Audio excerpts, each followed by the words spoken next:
Hello दोस्तों, स्वागत है फिर से मेरी एक न्यू मज़ेदार absolute resonance novel explanation video में। तो जैसा कि लास्ट एपिसोड में हमने देखा था, फर्स्ट स्कूल और सेकंड स्कूल में गोल्डन लीव के लिए कंपटीशन शुरू हो जाता है। तो अब आगे फर्स्ट स्कूल और सेकंड स्कूल के बीच गोल्डन लीव के लिए कंपटीशन की खबर फैल गई। देखते ही देखते पूरे साउथ विंड एकेडमी के लड़के लड़कियाँ रेजोनेंस ट्री के ऊपर इकट्ठे हो गए। कंपटीशन में मज़ा लेने के लिए पहुंच गए। साउथ विंड एकेडमी में 4 स्कूल थे। पहला स्कूल सबसे पावरफुल था, जबकि दूसरा उससे छोटा था। माना जा सकता है कि तीसरे चौथे स्कूल के बारे में कहना कि वे केवल संख्या पूरी करने के लिए थे। चाहिए थी कि उनका स्तर लो था।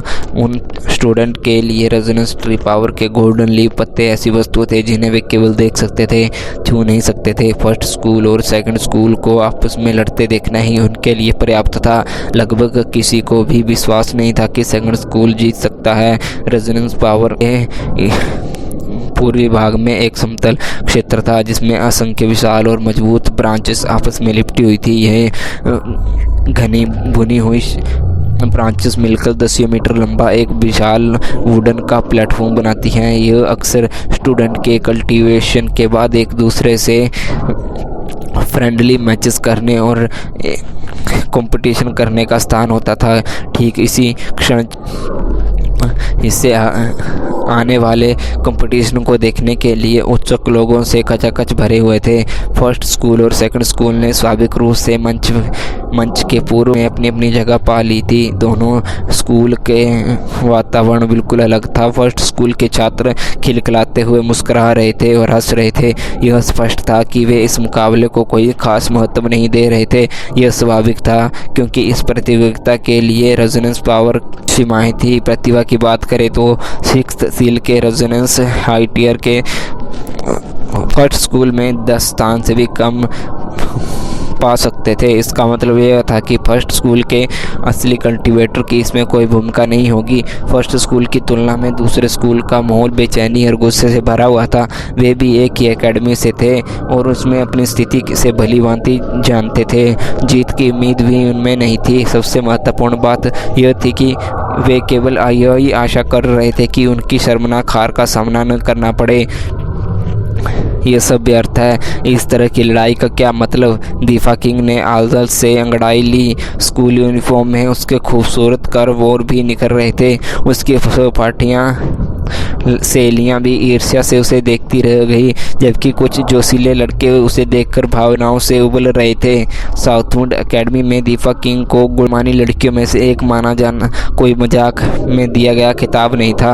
वह इससे तो अच्छा समय कट जाएगा। एक मधुर आवाज़ सुनाई दी। मुड़कर देखने पर उसने एक और लेडी को आते हुए देखा। उसके लंबे काले बाल थे, सुंदर चेहरे की बनावट थी और रंग बर्फीला जेड जैसा था। इस नई आने वाली लेडी का नाम लू किंगेर था, सीनियर सिस्टर किंगेर। यह देखकर दीफा किंग की आंखें चमक उठी और उसने तुरंत उन्हें हाथ हिलाकर अपनी तरफ बुलाया। लू किंगेर उनसे भी ज़्यादा फेमस थी और सबसे महत्वपूर्ण बात यह थी कि वह दिखावे पर नहीं बल्कि अपनी पावर पर निर्भर थी। उन्होंने फर्स्ट स्कूल के कई टैलेंटेड लोगों को आसानी से हरा दिया था। अपनी खूबसूरत और टैलेंट के कारण वो फर्स्ट स्कूल की एक मॉडल थी। कई लोगों का मानना था कि अगर जियान किंगे की चमक ने लू किंगेर को पीछे न छोड़ा होता तो वो साउथवुड एकेडमी में एक देवी के समान होती।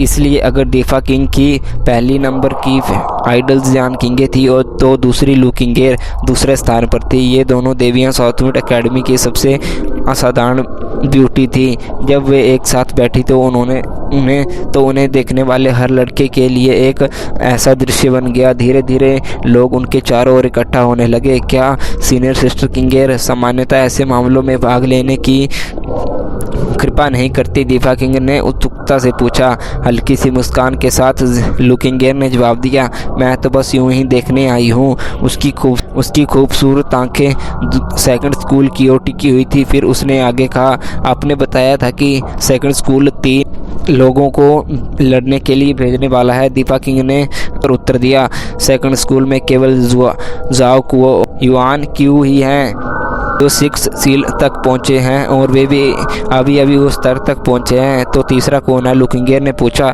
दीफा किंग कुछ देर के लिए रुकी। और उससे समझ नहीं आ रहा था कि क्या जवाब दे। तभी भीड़ में से किसी ने कहा, शायद ये लीलू ही होगा, भले ही उसका ब्लैंक पैलेस हो, लेकिन उसकी रेजोनेंस आर्ट में मास्टरी अच्छी है। अगर इसे और बढ़ाया जाए तो वो 5th सील के कल्टीवेटर से बेमुश्किल से मुकाबला कर पाएगा। लुकिंगेर के आने से फर्स्ट स्कूल में से कुछ टैलेंटेड स्टूडेंट्स जो पहले प्रतियोगिता में रुचि नहीं रखते थे, असमंजस में पड़ गए। बोलने वाला एक वीर दिखने वाला और लंबा यूथ था। दीफा किंग ने उसे आंख मारी और उसका मजाक उड़ाया। तो तुम हो सोंग युंग फैंग, लगता है तुमने भी उस सब में भाग लेने का फैसला कर लिया है। तुम्हारे क्या इरादे हैं? सोंग युंग फैंग साउथवुड एकेडमी में असाधारण टैलेंटेड और फेमस था। पावर के मामले में वो लुकिंगेर के बराबर था और रेजोनेंस पावर के मामले में वो उससे थोड़ा ही कम था। इसके अलावा वो त्यांजू प्रांत के 3 सबसे बड़े फैमिलीज में से एक सोंग फैमिली से आता था। लुकिंगेर के प्रति उनका प्रेम कोई रहस्य नहीं था और उन्होंने इसे कभी छिपाने की कोशिश भी नहीं की थी। दीफा किंग के जिज्ञासु प्रश्नों का सामना करते हुए कोई जवाब नहीं दिया। इसके बजाय की निगाहें लुकिंगेर के सुंदर और आकर्षक चेहरे पर टिक गई। उनकी भावुक निगाहों के सामने भी लुकिंगेर के चेहरे पर कोई भाव नहीं बदला। उन्होंने बस एक मीठी मुस्कान देते हुए उनका अभिवादन किया। लुकिंगेर की निष्क्रिय प्रतिक्रिया देखकर दीफा किंग ने तुरंत बातचीत को वापस उसी समय पर मोड़ दिया जहां से वो शुरू हुई थी। अगर सेकंड स्कूल लीलू को भेजता है तो यह केवल अपमान को न्योता देना होगा। हमारे फर्स्ट स्कूल द्वारा चुने गए 3 6th सील के कल्टीवेटर बहुत फेमस हैं। सोंग युंग फैन मुस्कुराए और सीधे मुद्दे पर आ गया। क्या तुम्हें अब भी लगता है कि सेकंड स्कूल के जीतने की कोई उम्मीद है? वे तो बस यहाँ दिखावा करने आए हैं। शायद आप सही कह रहे हैं, दीफा किंग ने हल्के से हंसी। दूसरी ओर लुकिंगेर मैदान की ओर देख रही थी और लीलू की परछाई को घूर रही थी। किसी कारण से उसे महसूस हो रहा था कि आज यहाँ मौजूद लीलू पहले जैसा नहीं लग रहा है। अचानक उसने हल्की सी मुस्कान के साथ बीच में टोकते हुए कहा, मुझे लगता है शायद ऐसा ना हो। जैसे ही उसने बोलना शुरू किया, दीफा किंग, सोंग युंग फैंग और फर्स्ट स्कूल के अन्य स्टूडेंट थोड़े अचंभित रह गए। सोंग युंग फैंग ने लुकिंगेर की निगाहों का पीछा किया और लीलू को भी देखा। उस पर हल्की सी मुस्कान बिखेरते देख उसके मन में बेचैनी सी पैदा हो गई। किंगेर, यह अब अतीत नहीं है, सोंग युंग फैंग ने नेक इरादे से कहा। फिर भी उसने कोई जवाब नहीं दिया। उसके चेहरे पर एक भावहीन मुस्कान थी। दूसरी ओर सोंग युंग फैन उस मुस्कान को देखकर अंदर ही अंदर बहुत ही क्रोधित हो गया और उसने भी लीलू को घृणा भरी निगाहों से देखते हुए ठंडे भाव से देखा। यदि यह नीच व्यक्ति तो पहले ही मौत की ओर बढ़ चुका है, फिर भी उसका प्रभाव किसी इमोर्टल की तरह क्यों बना है? देखने वालों के बढ़ते उत्साह के बीच सेकंड स्कूल के 3 कल्टीवेटर मंच पर आए। इसमें कोई आश्चर्य की बात नहीं थी कि वे लीलू, जाओ कुओ और युआन क्यू थे। फर्स्ट स्कूल के 3 स्टूडेंट भी आगे बढ़ने में सफल रहे। उनमें से एक हाल ही में मिले हुए बेकुन थे। अन्य 2 भी 6 सील के कल्टीवेटर थे जो बहुत फेमस थे। अब तुम्हारा क्या इरादा है लीलू? क्या तुम बस धमकियां देते रहोगे? बेकुन ने लीलू को घूरते हुए एक मिस्टीरियस भरी मुस्कान बिखेरी। उसने पहले लीलू को मुसीबत में डालने के लिए लोगों को भेजा था, लेकिन लीलू की खतरनाक चालों के आगे उसे खदेड़ दिया गया। कम से कम अभी तो लीलू ऐसा नहीं कर सकता। यह सचमुच पावर का कंपटीशन था। अगर उसने पहले दी गई धमकियों को दोहराने की हिम्मत की तो वो अपने अपमान और तिरस्कार को ही मोल लेगा। यहाँ तक कि एकेडमी भी उसे निष्कासित कर देगी और उसके फैमिली का इस्तेमाल करने के लिए उसे दंड देगी। लीलू ने उसकी ओर ध्यान नहीं दिया और इसके बजाय जाओ कुओ और युआन क्यू को हाथ हिलाकर कहा, ठीक है, मैं पहले ऊपर जाता हूँ। जाओ कुओ ने जल्दी से कहा, सावधान रहना, इसे सहन नहीं कर सकते तो हार मान लो। अगर तुम्हारा सुंदर चेहरा खराब हो गया तो यह बहुत बड़ा नुकसान होगा। लीलू ने अंगूठा ऊपर करके जवाब दिया, भाई तू सबसे अच्छा है। युआन क्यू ने केवल एक हल्की सी आह भरी। उसके चेहरे पर उदासी छाई हुई थी। यह स्पष्ट था कि उसमें अपने साथियों जैसा अपने ऊपर आत्मविश्वास नहीं था। भीड़ की निगाहों के बीच लीलू मंच पर एंटर आ गया और हथियारों के रैंक में से एक लोहे का डंडा उठाकर उसे जमीन पर घसीटने लगे। इस हरकत से लोहे का डंडा धरती से रगड़ खाने लगी, जिससे से कानों को चुभने वाली कर्कश जोर की साउंड सुनाई दी। दूसरी ओर लीलू को स्टेज पर जाते हुए दर्शक खुशी से झूम उठे। सेकंड स्कूल लीलू को आगे उसे बलि का बकरा बनाना चाहते हैं। तो दिलचस्प है, लीलू को फर्स्ट स्कूल से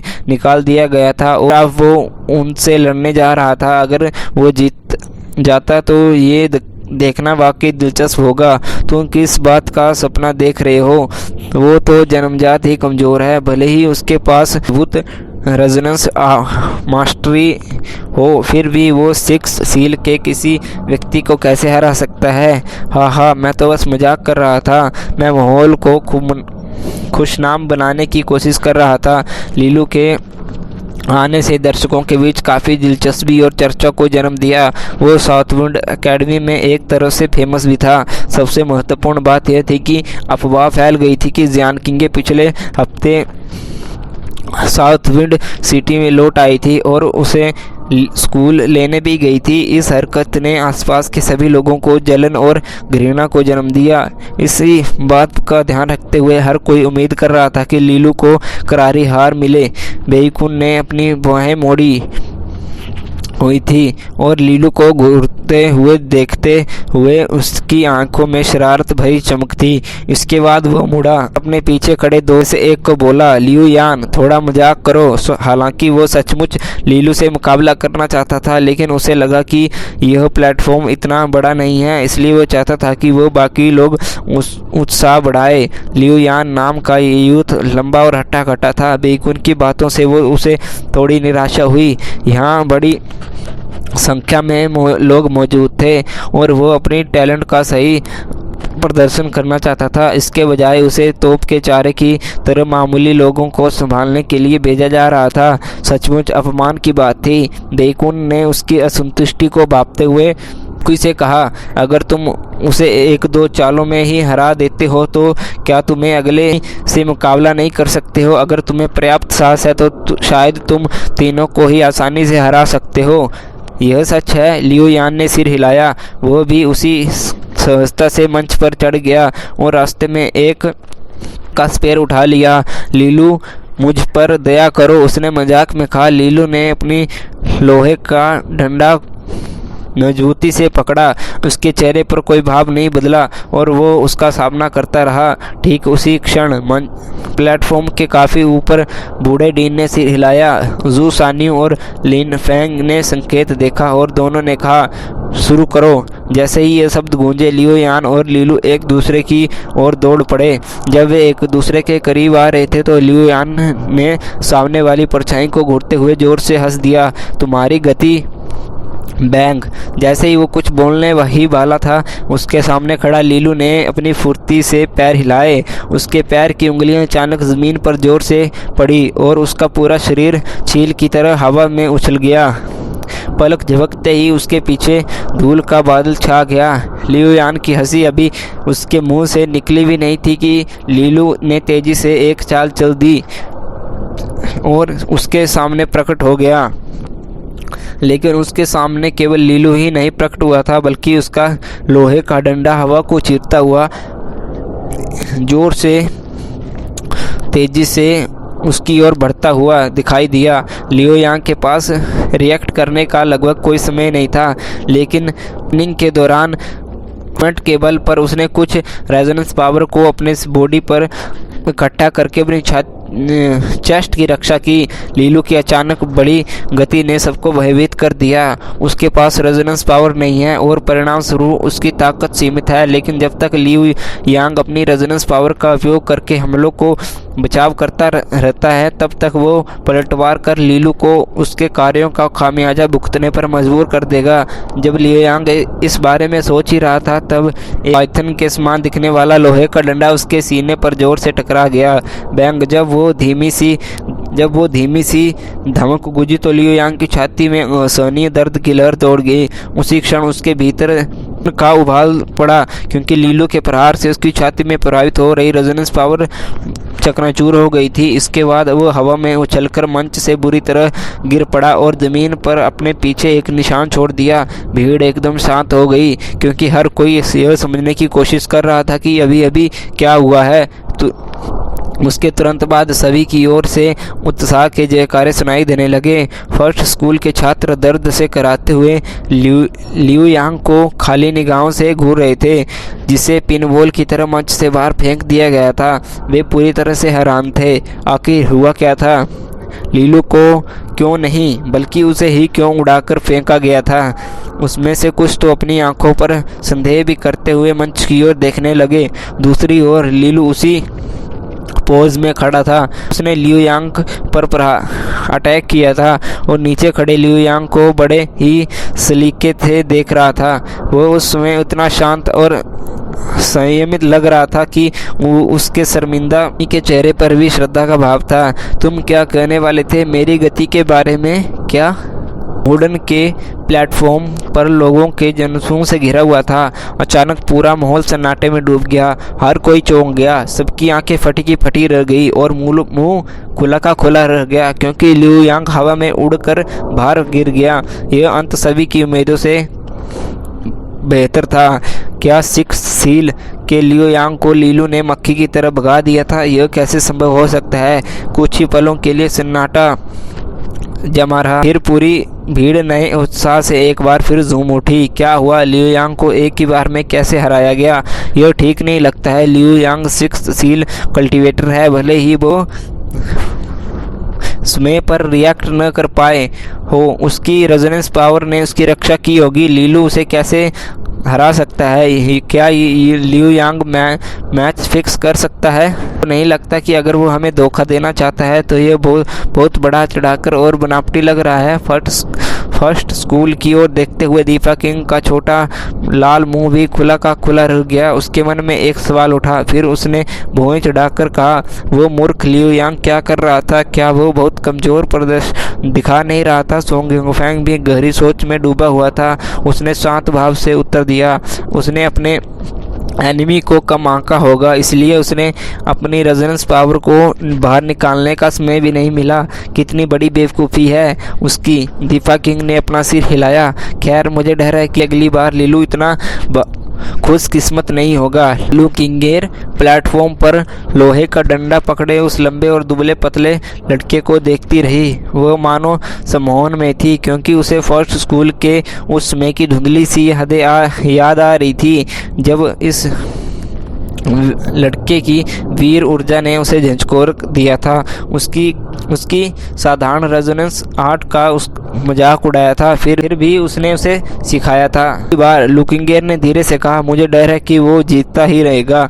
वास्तव में वो अकेले सभी एनिमी को हरा सकता है। उसके बोलते ही स्कूल के अनेक कल्टीवेटर एक दूसरे को स्तब्ध होकर देखते रह गए, ये सोचते हुए कि वो किस जादू के प्रभाव में आ गई है। वास्तव में कुछ लोग तो उसके शब्दों के कारण लीलू से बेहद नाराज और ईर्ष्या महसूस कर रहे थे। चाहे जैसे भी देखो, यह असंभव है। तुम उसे इतना महत्व क्यों दे रही हो? क्या तुम्हें उसमें दिलचस्पी है? समूह में से किसी ने अचानक कहा। जब सोंग युंगफैंग ने यह शब्द सुने तो वो गरजते हुए बोला, किसकी हिम्मत है ये झूठी बातें फैलाने की? उसकी निगाहें पूरे समूह पर घूमी और फिर सब पीछे हट गए। किसी की भी हिम्मत नहीं हुई उसे चुनौती देने की।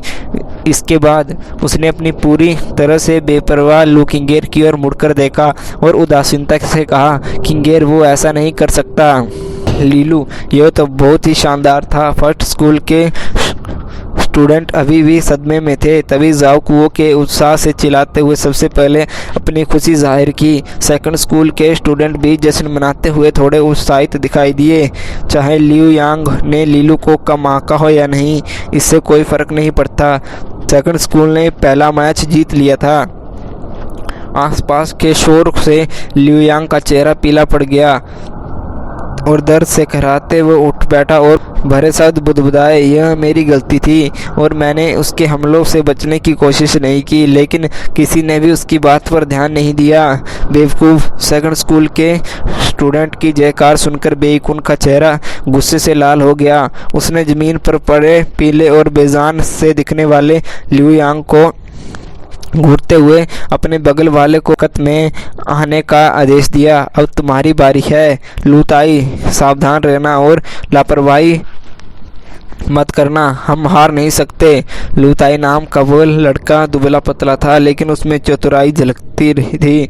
वो ज़्यादा बोलता नहीं था, लेकिन उसने लीलू को ध्यान से देखा था और फिर तलवार उठाकर स्टेज पर एंटर कर गया। इसी बीच प्लेटफॉर्म के ऊपर जू सानियो मुस्कुराते हुए प्रशंसा के शब्द बोल रहे थे। लीलू का रेजोनेंस आर्ट में मास्टरी अपर स्टेज तक पहुंच चुकी है। ये दुख की बात है कि इस पैलेस में यह समस्या है, अन्यथा यदि रेजोनेंस पावर होती तो वो अब तक 5th सील स्टेज तक पहुंच जाती, तो वे आसानी से 6th सील के कल्टीवेटर को परास्त कर देते। लिंग फेंग का चेहरा भी शांत था और उसने जवाब दिया, दुर्भाग्य से ऐसा लगता है कि इसमें कोई खास फायदा नहीं होगा। सेकंड राउंड शुरू होने वाला है। यह स्पष्ट था कि भले ही लियू यांग का चेहरा उदासीन लग रहा था, लेकिन उसकी करारी हार से वो नाखुश था। इसलिए उसने जू सानियो से बहस करने की जहमत नहीं उठाई और सीधे अगले राउंड की शुरुआत कर दी। आदेश मिलते ही लूताई ने तुरंत अपनी रेजोनेंस पावर को निकाल और उसे एक प्रचंड लाल रेजोनेंस पावर निकली। यह एक पतली लो उसे घेर लिया थी और उसने उसे घेर लिया, जिससे भीषण गर्मी निकल रही थी। यह लूताई का 5th ग्रेड का फायर रेजोनेंस था। लियू यांग की गलती से सबक लेने के बाद लूताई अपने एनिमी को दोबारा कम नहीं आंकेगा। बैंग अपनी स्वॉर्ड चलाते हुए उसने की तीव्रता लगातार बढ़ती जा रही थी। बिना किसी झिझक के वह तेजी से आगे बढ़ रहा था। उसकी स्वॉर्ड फ्लेम से बनी स्वॉर्ड की तरह झिलमिलाती रेड ऊर्जा की तरह घिरी हुई थी। अनगिनत स्वॉर्ड की शैडो सीधे लीलू की ओर बढ़ रही। लीलू, तुम चाहें जैसे भी प्राणी, मेरी 6 सील की कल्टीवेशन से मैं तुम्हें पूरी तरह से कुचल दूंगा। तुम्हारी हार निश्चित है। लूताई ने जोर से सेकी बिगाड़ी। लीलू की रेजोनेंस आर्ट का प्रयोग अद्भुत था और यह कोई रहस्य नहीं था। हालांकि सबसे अद्भुत रेजोनेंस आर्ट भी ताश के पत्तों में घर के समान होती थी, अगर उसमें पावर न हो। अगर उसे एक पावरफुल रेजोनेंस पावर द्वारा नियंत्रण न किया जाए तो देखने पर तो वो अच्छी लगती है, लेकिन हल्के से एक हिलाने मात्र से वो डर जाती है। तेज हवा के झोंके चारों ओर से गुजर रहे थे, जबकि लीलू ने अपने वेपन को मजबूती से थामे रखा था, फुर्ती से पीछे हटते हुए कोशिश करते हुए कि अधिक से अधिक बारों का बचने का प्रयास किया। क्या तुम्हें लगता है कि तुम इन सब से बच पाओगे? लूताई ने ठंडी मुस्कान के साथ अपनी कलाई आगे बढ़ा दी। उसके चारों ओर लाल रोशनी की इमेंस पावर बढ़ गई। फिर वो जलती हुई अनगिनत स्वॉर्ड की शैडो निकाली और लीलू के आसपास गिरने लगी। यह मानो आग का तूफान आ रहा हो, सुंदरता और खतरे का एक अद्भुत मिश्रण। यह परमाफ्रॉस्ट स्वॉर्ड के नाम से जानी जाने वाली एक मिड रैंक की रेजोनेंस आर्ट थी, जो लूताई की सबसे अच्छी रेजोनेंस आर्ट में से एक थी। जैसे ही इनफाइनाइट फ्लेम स्वॉर्ड की रोशनी लीलू की ओर बढ़ी, अपने वेपन को अपने सामने रखकर उसने गोल गोल घुमाना शुरू कर दिया, जिससे हमलों के खिलाफ एक तरह का प्रोटेक्शन बन गई। बिना रेजोनेंस पावर के तुम्हें क्या लगता है कि तुम इसे कैसे रोक पाओगे? लीलू की चाल देखकर लूताई ने हैरानी से कहा। कई फ्लेम स्वॉर्ड की रोशनियां की बाधा को पूरी तरह से स्थापित हो गई, लेकिन गर्मी कई स्वॉर्ड रोशनी लीलू की गोल गोल घुमाते डंडे की ओर पूरी तरह से पड़ गई, लेकिन गर्मी पूरी तरह से समाप्त नहीं हो सकी। लीलू के हाथों में मौजूद वेपन धीरे धीरे गर्म होने लगी, लेकिन इस समय वेपन के भीतर ब्लू लाइट निकलती हुई प्रतीत हुई, ऊपर की ओर उठी और लूताई की आंखों को बाधित कर दिया। लेकिन ठीक उसी क्षण उसकी दृष्टि को अवरुद्ध करने वाला धुआं छट गया। जो कुछ दिखाई दिया वो एक चमक थी और ब्लू लाइट से लिपटी हुई वेपन उसकी वेपन बिजली की तरह बाहर की ओर निकलकर सीधे लू ताई की माथे की ओर बढ़ा। अचानक हुए हमले से लू ताई को चौंका दिया। क्या लीलू ने उसका कीमती रेजोनेंस आर्ट को रोक दिया था? यह असंभव है। उसका हार्ट अविश्वास और सदमे से भर गया, लेकिन उसके हाथ तुरंत हरकत में आ गए। उसने अपनी पूरी पावर लगा वेपन के डंडे पर प्रहार किया और उसकी स्वॉर्ड से अपनी पूरी ताकत लगाकर वेपन पर प्रहार किया और उसकी स्वॉर्ड से भारी मात्रा में लाल रंग की फ्लेम निकली। दत्त तेरीगी! मंच के चारों ओर वेपन के टकराने की साउंड गूंज उठी। सबसे चौंकाने वाली बात यह थी कि इस तरह की टक्कर से लू ताई की फ्लेम रेजोनेंस भारी मात्रा में दब गई थी, मानो पल भर में वो पूरी तरह से गायब हो गई हो।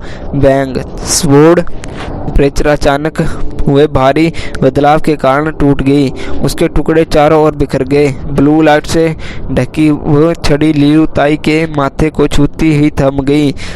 जहां चोट लगी थी वहां तेज दर्द महसूस करते हुए लू ताई का चेहरा पीला पड़ गया। सब खेल पल भर में ही खत्म हो गया। दो पत्थरों को आपस में मिलाकर चिंगारी निकलती है। जब तक देखने वालों ने इस बात पर ध्यान नहीं दिया कि लीलू का वेपन लू ताई के माथे पर जा गिरा है। क्या लीलू फिर से जीता? फाइनल कंपटीशन, लास्ट राउंड देखने वालों के लिए एक आश्चर्य था और कुछ लोगों ने इसे लक भी कहा होगा। वो दूसरी ओर यह जीत उनकी पावर का अच्छा प्रदर्शन थी। लू ताई ने अपने एनिमे को कम नहीं आंका था और अपनी सिक्स्थ सील की कल्टीवेशन का पूरा इस्तेमाल किया था, फिर भी वो लीलू से हार गया। आखिर हो क्या रहा था? देखने वालों को विश्वास नहीं हो रहा था। वेपन से निकलने वाला भाप और धुआं आखिरकार मंद हो गया। लीलू की आकृति सबके आंखों के सामने ठीक से दिखाई देने लगी। देखने वालों के बीच व्याप्त पूर्ण शांति के बीच छड़ी से पानी के जैसे वो नहीं होता है, पानी आग और पानी मिलते हैं तो उसका भाप निकलता है, वो ठीक उससे पहले जब सभी लोग ताली बजाने को चीखने लगे। फट स्कूल की ओर दीफा किंग और लू किंगेर की निगाहें उंगली पर टिकी हुई थी। वो दूसरी ओर सोंग योंगफैंग इतना हताश था कि उसने गुस्से से अपनी हथेली लकड़ी वुडन की ब्रांच पर पटक दी, जिससे उसमें कुछ दरारें पड़ गई। इसी बीच प्लेटफॉर्म पर ऊपर जूसानी और लिनफेंग दोनों के चेहरे पर हैरानी के भाव थे। यहाँ तक कि ओल्ड डीन भी आंखें सिकोड़कर जो कुछ भी हुआ था उसकी सच्चाई को समझने की कोशिश कर रहे थे। उन्होंने जो देखा वो यह था कि लीलू के बॉडी से हल्की सी ब्लू रेजोनेंस पावर निकल रही थी, समुद्र की तरह असंख्य लहरें उत्पन्न कर रही थी। वे एक नज़र में ही समझ गए थे कि यह वाटर रेजोनेंस है। असल बात यह थी कि सभी जानते थे कि लीलू के पास एक ब्लैंक पैलेस था। उसके लिए रेजोनेंस प्रकट करना और उसका आगे बढ़ाना तो बहुत ही मुश्किल था, लेकिन उन्होंने जो स्पष्ट रूप से देखा था वो वाटर रेजोनेंस था। यह कहाँ से आया? क्या इसका मतलब यह था कि वर्तमान में लीलू एक ब्लैंक पैलेस नहीं है, बल्कि उसमें वाटर रेजोनेंस है? तो दोस्तों वीडियो को यहीं करते हैं समाप्त। कैसी लगी वीडियो लाइक शेयर कमेंट करके बताना।